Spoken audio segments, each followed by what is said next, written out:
Last 1 minute countdown चल रहा है। श्रीहरिकोटा की ये लाइव तस्वीरें हैं। अब से बस महज 50 सेकंड के बाद ये लॉन्चिंग हो जाएगी और सभी इसी प्रे के साथ यहां पर लॉन्चिंग के लिए बैठे हुए हैं। आप तस्वीरें देख सकते हैं, हाथ जोड़कर यहां पर बैठे हुए हैं लोग। जो वैज्ञानिक हैं वो यहां पर मौजूद हैं। श्रीहरिकोटा के सतीश धवन स्पेस सेंटर की ये तस्वीर आपकी टीवी स्क्रीन पर है। टकटकी लगाकर यहां पर हर किसी की नजरें टिकी हुई है स्क्रीन पर। PSLV C-56 रॉकेट का इस्तेमाल किया जा रहा है। -25 seconds. PS2 VSPP open. -20 seconds. -15. 10, 9, 8, 7, 6, 5, 4, 3, 2, 10, 9, 8. We have a liftoff. The PSLV C-56 first stage burning bright and the thrust is reported to be normal.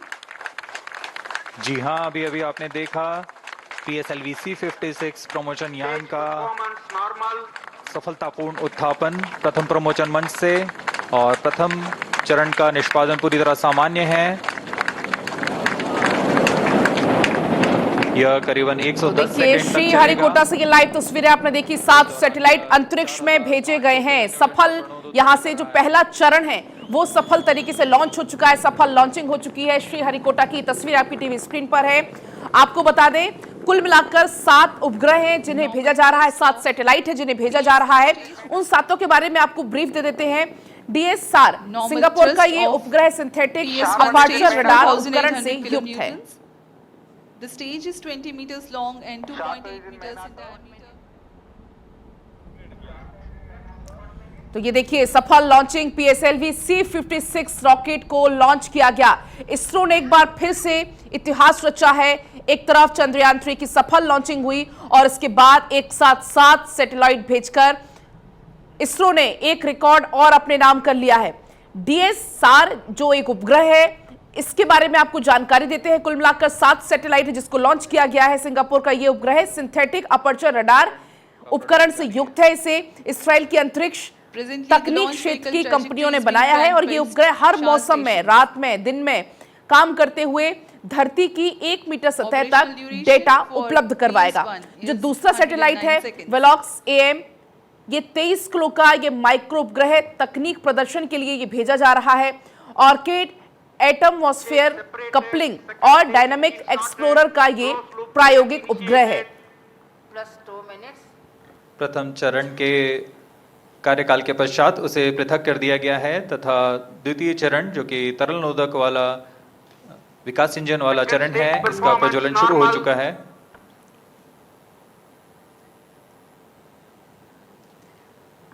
तो देखिए तस्वीरें आपको लगातार श्रीहरिकोटा से लाइव दिखा रहे हैं। Into flight and the rocket is at an altitude of 76 kilometers.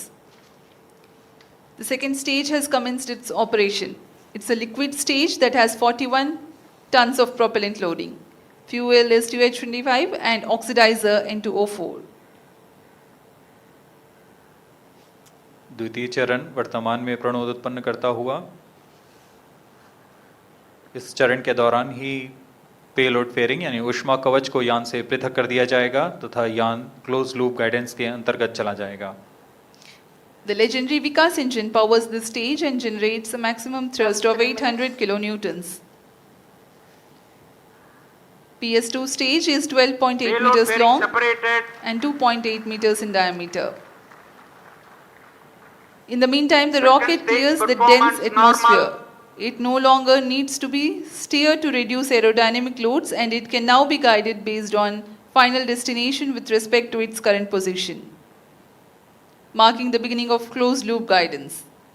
No dense atmosphere around, no need to carry the extra weight to protect the satellite. Payload fairing have been jettisoned. तो आपने देखा एक एक चरण पर श्रीहरिकोटा से नजर रखी जा रही है। पहला चरण सफलतापूर्वक लॉन्च हुआ, दूसरे चरण में ये रॉकेट प्रवेश कर चुका है। साथ ही आपको अगर इसकी जानकारी दे दें, कुल मिलाकर ये 7 सैटेलाइट है जो कि भेजे गए, जिनको लॉन्च किया गया है। कुल मिलाकर ये 7 सैटेलाइट है जिनकी लॉन्चिंग हुई है। PSLV C-56 रॉकेट का इसमें इस्तेमाल किया गया है। आपको अगर जानकारी दें, जो दूसरा सैटेलाइट है, दूसरा जो उपग्रह है वेलॉक्स AM, ये 23 किलो का है। ये माइक्रो उपग्रह तकनीक प्रदर्शन के लिए इसको भेजा जा रहा है। ऑर्किड एटमॉस्फेयर कपलिंग और डायनामिक एक्सप्लोरर का ये प्रायोगिक उपग्रह है। अगर हम बात करें तीसरे की, स्कूप 2 इसका नाम है। ये 3U नैनो सैटेलाइट एक तकनीक प्रदर्शक उपकरण से ये युक्त होगा।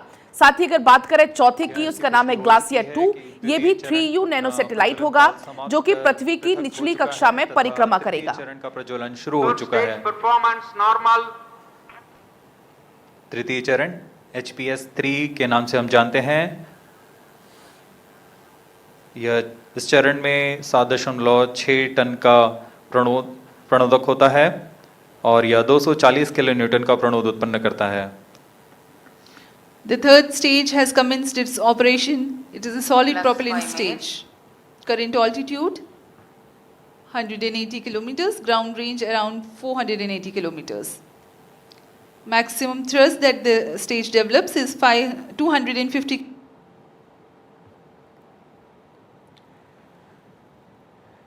तो देखा आपने, यहां पर लॉन्चिंग चल रही है। इसरो ने एक बार फिर से इतिहास रच दिया है। PSLV C56 रॉकेट के जरिए सिंगापुर के पृथ्वी अवलोकन उपग्रह DSSRA सहित कुल मिलाकर 6 स्वदेशी उपग्रह, इसको मिलाकर कुल 7 सैटेलाइट हैं जिनको कक्षा में स्थापित करने के लिए यहां से लॉन्च कर दिया गया है।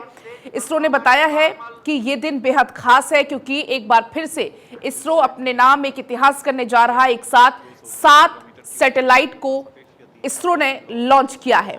360 किलोग्राम वजनी इस रॉकेट में इजराइल एरोस्पेस द्वारा विकसित सिंथेटिक अपर्चर रडार यानी कि SAR या इसको आप सार भी कह सकते हैं, वो लगाया गया है जो उपग्रह को सभी मौसमों में दिन रात की तस्वीर लेने में सक्षम बनाता है। तो तस्वीरें आपकी टीवी स्क्रीन पर है तो आप समझ सकते हैं कितना खास ये पल है। श्रीहरिकोटा के सतीश धवन स्पेस सेंटर की तस्वीरें जहां से 7 सैटेलाइट की लॉन्चिंग की गई है और इसके एक एक चरण पर यहां से नजर रखी जा रही है। पहला चरण सफलतापूर्वक होता हुआ और दूसरे चरण में ये प्रवेश करता हुआ एक एक चरण पर इसकी बारीकी से जो वहां पर साइंटिस्ट है उनकी नजर है। साथ ही आपको बता दें कि DSSR के साथ ही न्यू स्पेस इंडिया लिमिटेड ने 6 कुल स्वदेशी उपग्रह को उनकी कक्षा में भेजा है। इसमें 23 किलोग्राम का वेलॉक्स AM सूक्ष्म उपग्रह, इसके अलावा ARD-ADI प्रायोगिक उपग्रह, इसके अलावा स्कूप 2 3U नैनो सैटेलाइट, इसके अलावा चौथा है गैलेसिया 2 ORB-12 स्ट्राइडर इसमें शामिल है। इसरो ने बताया है कि उपग्रह को निर्धारित कक्षा में सफलतापूर्वक प्रक्षेपित करने के लिए PSLV रॉकेट की ये 58वीं उड़ान है। PSLV रॉकेट की ये उड़ान 58वीं है। न्यूरोस्पेस इंडिया लिमिटेड इसरो की वाणिज्यिक शाखा है और उपग्रहों को सिंगापुर में ग्राहकों की सेवा के लिए इसे लॉन्च किया जा रहा है और इससे हर मौसम में दिन रात की तस्वीरें ले सकेगा और धरती पर ये भेज सकेगा। 44.4 मीटर लंबा 4 चरण वाला वाहन है जो 4 चरण इसमें है। PSLV C56 228 टन भार के साथ ये रेंज में प्रथम लॉन्च पैड से उड़ान भर चुका है। इसरो ने बताया है कि PSLV C56 या इसको टेलियोस 2 भी कह सकते हैं, इसे अप्रैल में हुए सफल प्रक्षेपण के बाद मिशन को अंजाम दिया जा रहा है और इस मिशन से सिंगापुर के लोगों की जरूरतें पूरी होंगी। सिंगापुर के लोगों की इससे जरूरतें पूरी होंगी। तो ये तस्वीर आपकी टीवी स्क्रीन पर श्रीहरिकोटा से लाइव आप देख रहे हैं जहां पर नजर रखी जा रही है, हर एक हलचल पर यहां पर नजर रखी जा रही है। इसरो ने एक साथ 7 उपग्रहों को लॉन्च किया है।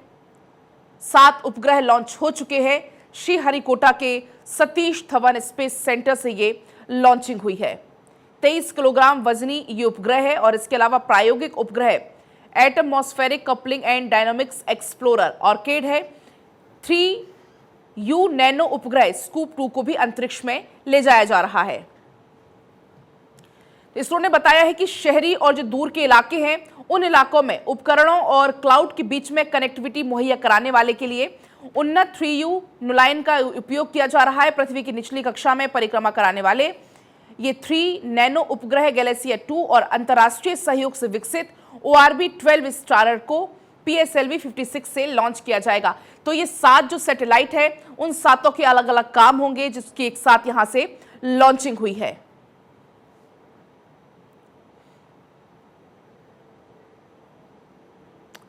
तो ये तस्वीरें आपकी टीवी स्क्रीन पर श्रीहरिकोटा से है, जहां पर आप देख सकते हैं ग्राफ के जरिए हर एक हलचल पर नजर रखी जा रही है। PSLV C-56 रॉकेट को लॉन्च किया जा चुका है और ये उपग्रह 7 सैटेलाइट उपग्रह इनके जरिए लॉन्च हुए हैं। इन सातों की अलग अलग खासियत है, अलग अलग विशेषताएं हैं और खासतौर पर सिंगापुर के लोगों को इससे सबसे ज्यादा फायदा होगा।